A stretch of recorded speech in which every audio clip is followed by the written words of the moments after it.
Saudara, di masa ini kita selalu dituntut untuk jaga jarak, jaga kebersihan, jaga kesehatan. Tetapi apakah kita juga selalu menjaga hati kita?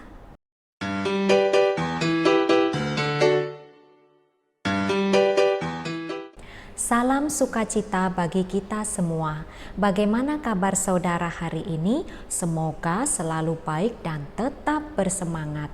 Saudara, ungkapan jaga jarak sudah tidak asing lagi terdengar di telinga kita, bukan? Tetapi ada satu ungkapan lain lagi yang tidak kalah penting maknanya, yaitu jaga hati. Kalau boleh saya membuat analogi, hati itu ibarat seperti sebuah rumah. Kalau rumah mau terus nyaman untuk dihuni, maka kita harus perhatikan segi kerapihannya, kebersihannya, keindahannya, keasriannya, dan sebagainya. Tetapi ada juga hal penting yang harus diperhatikan, yaitu keamanannya. Sebab rumah yang tampak bersih, indah, itu seringkali menjadi sasaran empuk bagi seorang pencuri. Maka kalau kita tidak waspada, hati-hati, hal-hal buruk bisa terjadi. Mari saudara, kita bersama-sama merenungkan kisah Kain dan Habel dari kitab Kejadian bab 4 ayat 3-8. Dari bacaan ini dikisahkan bahwa Kain dan Habel sama-sama memberikan persembahan kepada Tuhan. Tetapi Tuhan mengindahkan Habel dan persembahannya, tetapi Tuhan tidak mengindahkan Kain dan persembahannya. Hal ini membuat Kain menjadi berhati panas dan bermuka muram. Tuhan sudah memperingatkan Kain agar tidak berbuat jahat, tetapi Kain tidak mau sungguh-sungguh menjaga hatinya, sehingga di akhir kisah Kain membunuh Habel. Saudara, dari Injil Markus bab 7 ayat 21 dan 22, Tuhan Yesus berkata, "Dari hati orang timbul segala pikiran jahat, percabulan, pencurian, pembunuhan, perzinahan, keserakahan, kejahatan, kelicikan, hawa nafsu, iri hati, hujat, kesombongan, dan kebebalan." Hati menjadi pusat seluruh emosi, kehendak, dan perasaan kita. Untuk itu, kita harus sungguh-sungguh menjaga hati agar tetap bersih dan murni. Memang bukanlah perkara yang mudah bagi kita untuk tetap bisa menjaga hati supaya selalu murni dan bersih. Sebab kita ini sangat mudah terpengaruh oleh hal-hal yang ada di sekitar kita. Namun kalau kita terus selalu mengandalkan rahmat Tuhan, maka pasti kita dapat menjaga hati kita agar tetap murni dan bersih. Mari saudara, kita kembali mencermati kisah Kain dan Habel. Ketika persembahan Kain tidak diindahkan oleh Tuhan, Kain menjadi bermuka muram dan berhati panas. Ini artinya sudah ada pikiran-pikiran yang jahat atau yang negatif di dalam diri Kain. Ketika pikiran-pikiran yang negatif ini mulai berkembang, maka perlahan-lahan akan tercipta sebuah celah, sehingga yang jahat, yang tadinya hanya mengintip dari luar saja, bisa kemudian masuk melalui celah hati ini, sehingga pada akhirnya yang jahat bisa bercokol dan bersarang di dalam hati si Kain. Maka Kain pada akhirnya membiarkan yang jahat atau dosa menang atas dirinya. Padahal Tuhan sudah memperingatkan Kain untuk tidak berbuat jahat. Kita lihat di ayat 7, Tuhan berkata, "Dosa sudah mengintip di depan pintu. Ia sangat menggoda engkau, tetapi engkau harus berkuasa atasnya." Andaikan saja ketika Kain mengetahui bahwa Tuhan tidak mengindahkan persembahannya dan ia tetap mengembangkan pikiran-pikiran positif, maka pasti Kain tidak akan membunuh Habel. Nah, saudara, dalam hidup sehari-hari kita juga bisa terus menjaga hati dengan terus berpikiran positif agar hati tetap terlindung dari segala hal yang bisa mencemarinya. Contoh, suatu malam ada seorang suami pulang kerja dalam keadaan marah-marah. Ada dua sikap yang bisa diambil oleh si istri. Sikap yang pertama adalah si istri akan tetap menanggapi suaminya dengan sikap hati yang lemah lembut. Ia tetap sabar, ia tetap tersenyum, dan perkataannya juga baik dan bijaksana. Tetapi sikap yang kedua adalah si istri menjadi ikutan marah dan jengkel terhadap suaminya. Ketika si istri mengambil sikap yang pertama, itu artinya ia tetap mau menjaga hatinya sendiri agar tidak terkontaminasi dengan sikap suaminya yang marah-marah itu. Si istri dalam hal ini bisa mengembangkan pikiran-pikiran positif dalam dirinya. Misalnya, ia berpikir, kalau kemarahan dibalas dengan kemarahan, maka tidak akan ada gunanya.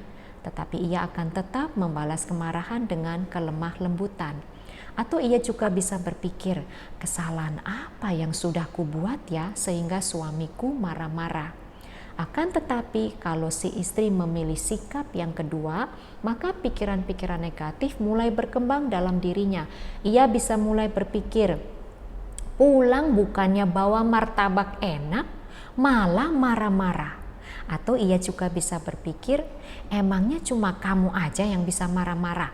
Aku juga bisa marah-marah, kan aku juga sudah capek seharian urus anak, urus mertua, urus pekerjaan rumah tangga, dan sebagainya. Saudara, saat pikiran-pikiran negatif mulai berkembang, maka si istri akan mulai menciptakan celah di dalam hatinya sehingga yang jahat, yang tadinya hanya mengintip dari luar saja, kemudian dengan segera bisa masuk ke dalam hati si istri, bercokol dan bersarang di dalam hatinya, sehingga akan semakin menggoda si istri untuk bersikap makin marah, makin jengkel terhadap suaminya.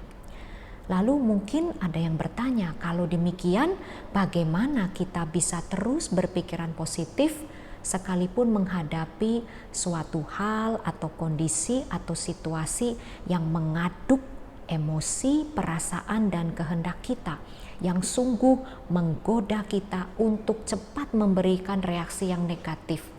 Jawabannya adalah kita selalu isi roh atau jiwa kita dengan firman Tuhan.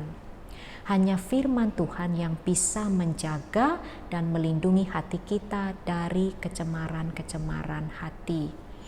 Saudara, fungsi utama sabda Tuhan adalah untuk mematahkan serangan-serangan panah api yang berasal dari yang jahat. Maka jika ada hal yang berpotensi mencemarkan hati kita, sabda Tuhan yang akan berbicara kepada kita sehingga kita dapat merespon suatu hal atau situasi atau kondisi dengan baik.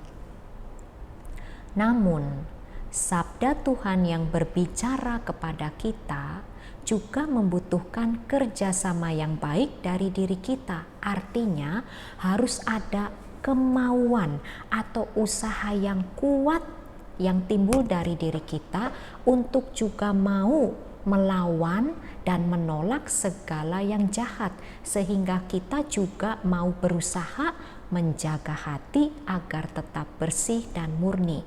Jadi selain mengandalkan rahmat Tuhan, juga harus ada usaha yang kuat dari diri kita untuk berkata, tidak, saya tidak mau terpengaruh oleh hal-hal yang negatif ini.